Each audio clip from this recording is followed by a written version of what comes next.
Hi, and welcome to One Life Matters, the podcast that reminds you that your life is worth living with purpose, joy, and authenticity. I'm Trish, a counsellor and life coach, and I'll be sharing down-to-earth conversations, insights, and tools to help you navigate the ups and downs of life. Whether you're healing from the past, finding your confidence, or simply wanting to feel more at peace with yourself, this is your space. Because you only get one life and it truly matters. Just before we get into this episode, I just want to mention that this podcast is for general information, insight, and reflection only.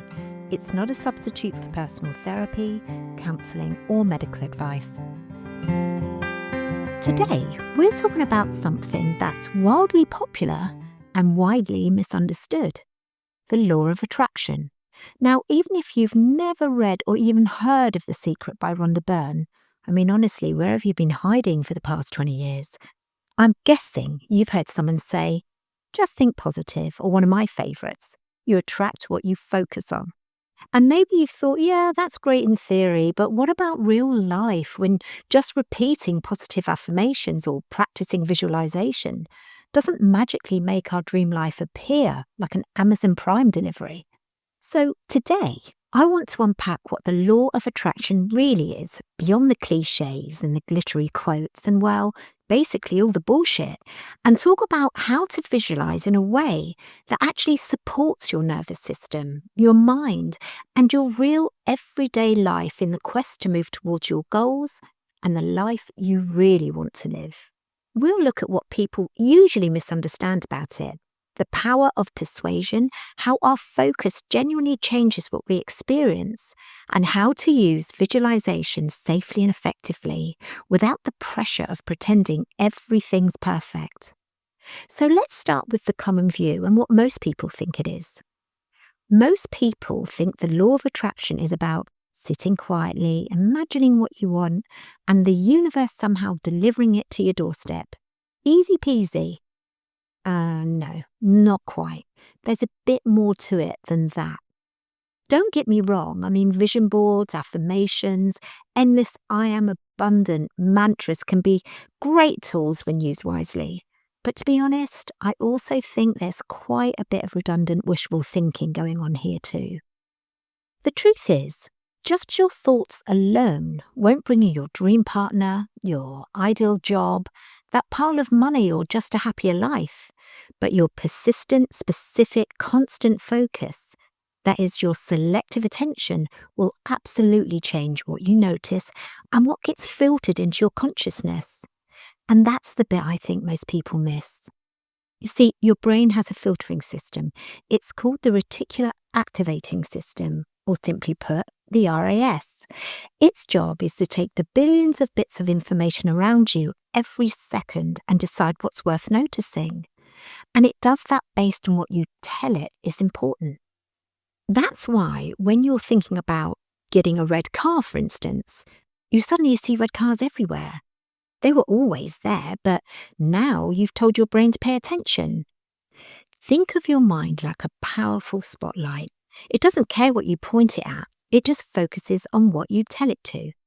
So, when you're constantly focused on the negatives, on what's missing, what you're worried about, or what's making you unhappy, your brain becomes an expert at finding problems. It develops a negative bias, and that's mainly what it shows you.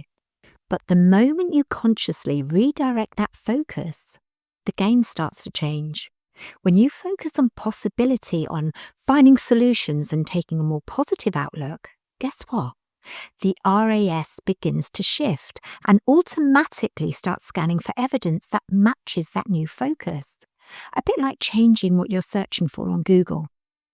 It trains itself to become an expert at spotting opportunities. It stops reinforcing the misery and starts moving you, often subconsciously, down the path towards the life you're actively trying to manifest. However, as per usual, there is a caveat. If we've spent years being wired for worry, self-protection, or negativity, it can take a bit of time for that shift to take hold. You see, our nervous system loves familiarity, even if that familiarity doesn't feel good or is making us unhappy. So, focusing on the positive might actually feel uncomfortable, unsafe, unrealistic, or even a bit fake at first. But stick with it, because with consistent practice, noticing small wins, pausing to reframe thoughts, being mindful of your inner dialogue, your brain begins to recalibrate. Over time, those new pathways strengthen and the RAS becomes attuned to seek out more of what aligns with that new mindset. And it's not about pretending everything's fine. It's about retraining your system to believe that good, positive changes are possible. Your results aren't based on what you wish for, but what your brain is trained to notice. That's the real secret. It's not cosmic magic. It's cognitive science. Now, I've just mentioned about being mindful of self-dialogue, so let's talk a bit about the power of persuasion. Not of others, but of ourselves. And this is something I focus a lot on in my sessions with clients. I do tend to talk a lot about how our subconscious mind believes what it's repeatedly told through words, images, emotions, and actions, and it doesn't really know the difference between something real and something vividly imagined. That's why top athletes use visualization.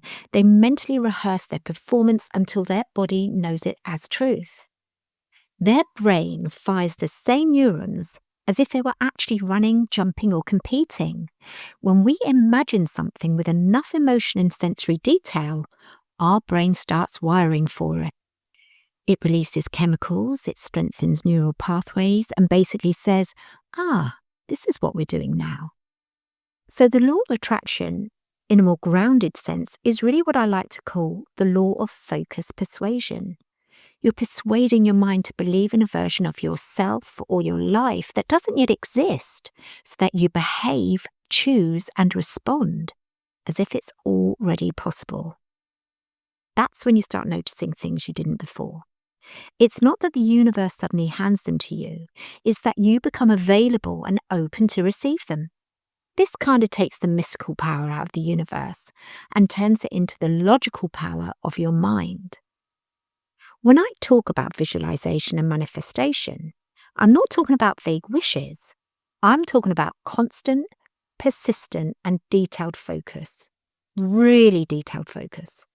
The more vividly we imagine something, the sights, sounds, sensations, actions, even the emotions attached, the more our nervous system believes it's real.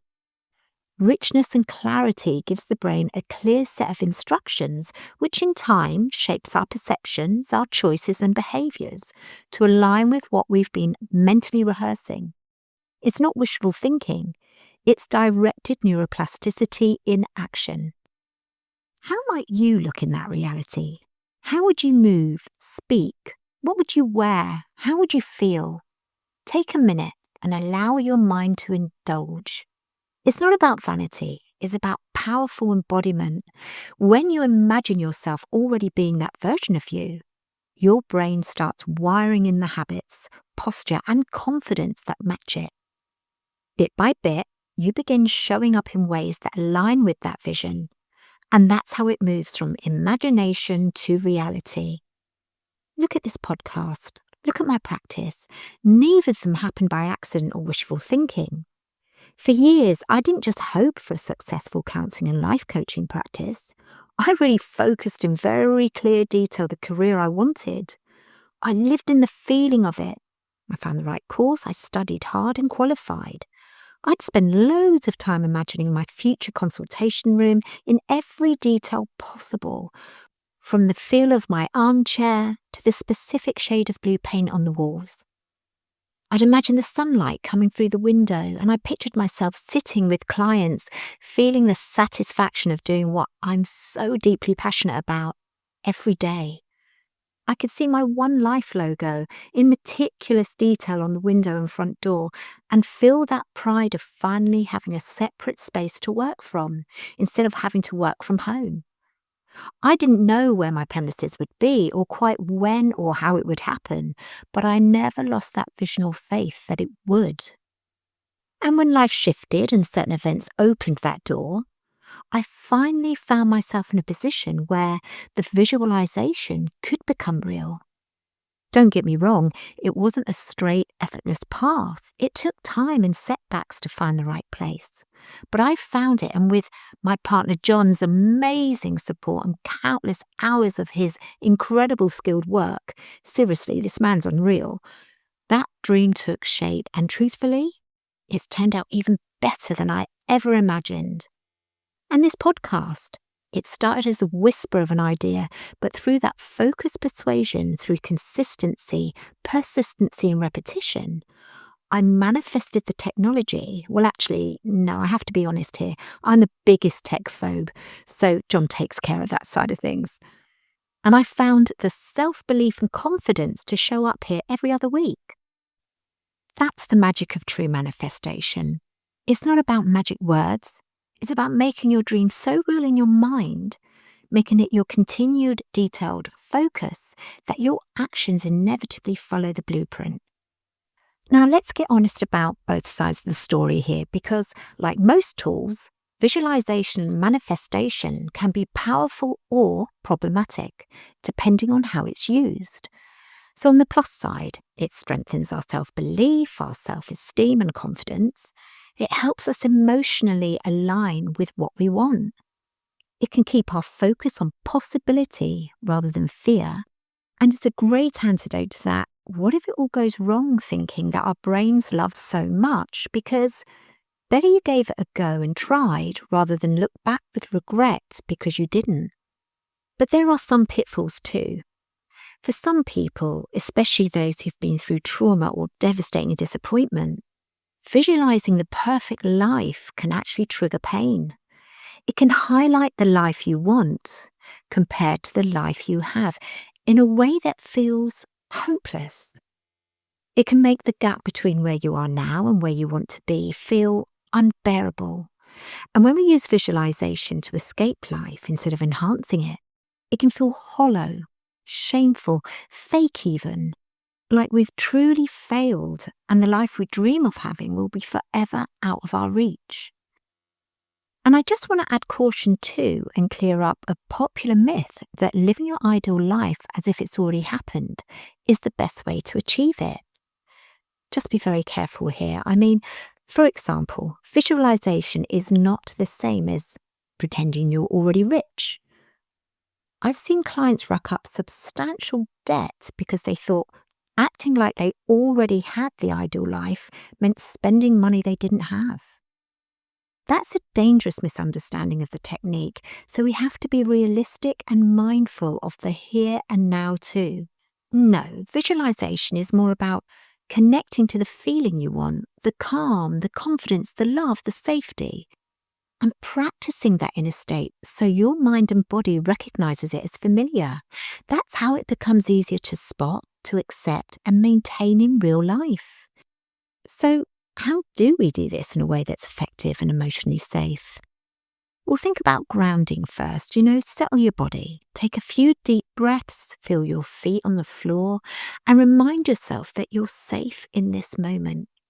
If your nervous system is on high alert, visualization can actually feel like pressure. And start small, just one solid focus at a time. I mean, don't get me wrong, it's great fun letting your imagination run wild.